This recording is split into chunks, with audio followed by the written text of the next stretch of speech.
नमस्कार, मी राजेंद्र गुरव आणि आपण पाहतात आपले आवडते यूट्यूब चॅनल गुरवके. मित्रांनो, आज शरद पवार साहेब हे माकणवाडीला जात आहेत. त्यातल्या ग्रामस्थांना भेटण्यासाठी. ग्रामस्थांनी मागणी केली होती की EVM घोटाळा झाला तर आम्हाला बॅलेट पेपरवरती मतदान घेण्याची परवानगी द्यावी. असे कोणतेही प्रति निवडणुकी घेता येत नाही. हे जे लोक भेटायला जाणार आहेत किंवा तिथल्या ग्रामस्थांना माहीत नाही. कारण EVMमध्ये छेडछाड करणं हे शक्यच नाही असं बरेच जे IT तज्ज्ञ आहेत किंवा टेक्नो एक्सपर्ट आहेत त्यांनी सांगितलं आहे की किंवा जरी विरोधक हे ज्यावेळेला पराजित होतात त्यावेळेला त्यांना एकच बोंब असते की EVMमध्ये घोटाळा झाला. ज्यावेळेला लोकसभेला त्यांचे मोठ्या प्रमाणात निवडणुकीमध्ये उमेदवार निवडून आले त्यावेळेला EVM ही चांगली होती किंवा EVM ही परफेक्ट काम केलं. पण ज्यावेळेला आता त्यांचा सुपडा साफ झाला त्यावेळेला त्यांना वाटतं आहे की EVMमध्ये घोटाळा झाला आहे. मित्रांनो, विरोधक एवढे दिवस बोंब मारत आहेत पण एकही विरोधकाने कोर्टापुढे किंवा पार्लमेंटरी हे प्रूव्ह केले नाही. त्यांचे जे कोण असते टेक्नोक्रेट त्यांना घेऊन की EVM ही अशा प्रकारे हॅक होऊ शकते. जर हॅक होऊन जर त्यांनी दाखवला तर एक वेळेला इलेक्शन कमिशनर किंवा इलेक्शन जी सिस्टम आहे ती मान्य करेल की बाबा EVM हॅक होते तर ज्या निवडणुका आहेत पुनर्निवडणूक घ्याव्या किंवा ज्या पुढील निवडणूक येणार आहेत त्या बॅलेट पेपर घ्यावा. पण विरोधक ज्यावेळेला जिंकतात त्यावेळेला EVM ही व्यवस्थित चालते आणि ज्यावेळेला हारतात त्यावेळेला EVMमध्ये घोटाळा झाला असंच म्हणतात. त्याच्यामुळे मला वाटतं की जर ही आत्ता जे मार्कंडवाडीमध्ये जो ग्रामस्थ मागणी करतात आणि त्या मागणीला बरोबर आहे की शासनाने त्याचा विरोध केला. शासनाने त्यांची मागणी फेटाळली आणि तिथे जबरदस्तीने जर इलेक्शन होत असतील कंडक्ट होत असतील तर त्याच्यासाठी त्यांनी 144 लावला तर ते योग्यच आहे. आणि या ॲक्टिव्हिटीवरती ज्यावेळेला विरोधक किंवा विरोधी सरकारमधले जे नेते आहेत ते प्रतिक्रिया देताना म्हणाले की हा लोकशाहीची गळा घोटण्याचा प्रयत्न आहे, लोकशाही दाबवण्याचा प्रयत्न आहे. पण मित्रांनो, मला सांगा, जी लोकशाहीच्या पद्धतीने निवडणूक झाली तिला अमान्य करणे हे लोकशाहीचा गळा घोटणे किंवा लोकशाही दाबणे असं नाही का?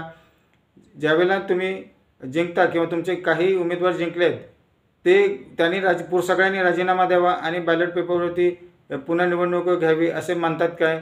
पण त्याच्यासाठी त्यांची पळवाट आहे की इलेक्शन कमिशनरने लिहून द्यावे की जर आम्ही EVM ऐवजी बॅलेट पेपरवरती निवडणूक घेऊ त्याच्यानंतरच आम्ही राजीनामे देऊ. हे पळपुटपणा यालाच पळपुटपणा असं म्हणतात. मित्रांनो, जर प्रत्येकाने जर अशी मागणी केली तर जो प्रत्येक पराभूत उमेदवार म्हणजे 288 जेवढे आपले मतदारसंघ आहेत त्या 288 मधले सगळेच पराभूत उमेदवार हे मागणी करतील की फेर निवडणुका हव्या बॅलेट पेपरवरती. आणि हे सरकारला परवडणार आहे का? किंवा हे लोकशाहीमध्ये हे घातकच आहे. नाहीतर मग 365 दिवस ही निवडणुका चालूच राहतील. मग त्या लोकसभेच्या असू दे, विधानसभेच्या असू दे, लोकल ग्रामपंचायत असू दे, नगरपरिषद असू दे, महानगरपालिकेचे असू दे, तर प्रत्येक हरणारा मतदार हा फेरनिवडणूक घेण्यासाठी सरकारकडे अप्रोच करेल. आणि एकच काम असणार आहे काय सरकारकडे की फेरनिवडणूक घ्याव्या म्हणजे 365 दिवस फक्त निवडणुका घ्यावा, देशाकडे किंवा राज्याकडे लक्ष काही घालूच नाही. त्याच्यासाठी काही नेते आहेत की जे सरकार खिळखिळ करू इच्छितात किंवा जे सरकार विरोधी आहेत असे नेतेही आता मार्कंडमध्ये जाऊन तिथे अप्रचार करणार आहेत.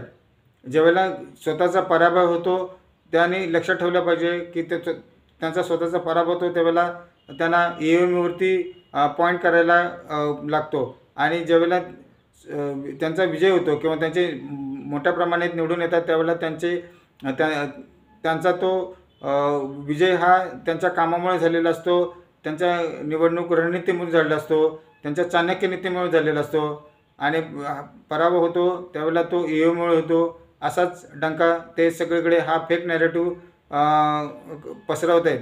मला वाटतं गृहमंत्री कोणी होऊ देत पण मुख्यमंत्री देवेंद्र फडणवीस यांनी यांना माझी या व्हिडिओद्वारे विनंती आहे की असा कोणताच प्रयत्न किंवा अशी कोणतीच मागणी ना राज्य सरकारने मान्य करावी, ना इलेक्शन कमिशनरने मान्य करावी.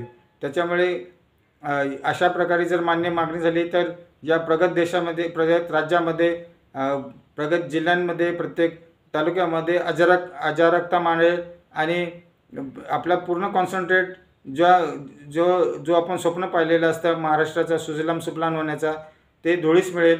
आणि मग जातीपातीमध्ये आणि पक्षामध्ये असे भांडण लागेल आणि अराजकता माजेल. त्याच्यामुळे अशी जे काय मागण्या आहेत की ज्या लोकशाहीच्या खरोखर विरोधात आहेत, ज्या लोकशाहीचा गळा घोटण्यासारखं आहेत, लोकशाही पद्धतीने ही निवडणूक कंडक्ट केलेली होती, ते चांगल्या प्रकारे कंडक्ट झाली होती.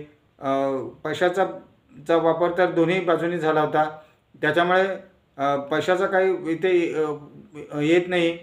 पण जर महाराष्ट्र शांत आणि व्यवस्थित जर चालवायचं असेल तर जी मागणी केलेली आहे बॅलेट पेपरची ती इलेक्शन कमिशनने मान्य करू नये असं मला वाटतं. मित्रांनो, माझा हा छोटासा व्हिडिओ कसा आपल्याला आवडला असेल तर लाईक करा, शेअर करा आणि कमेंट करा. धन्यवाद.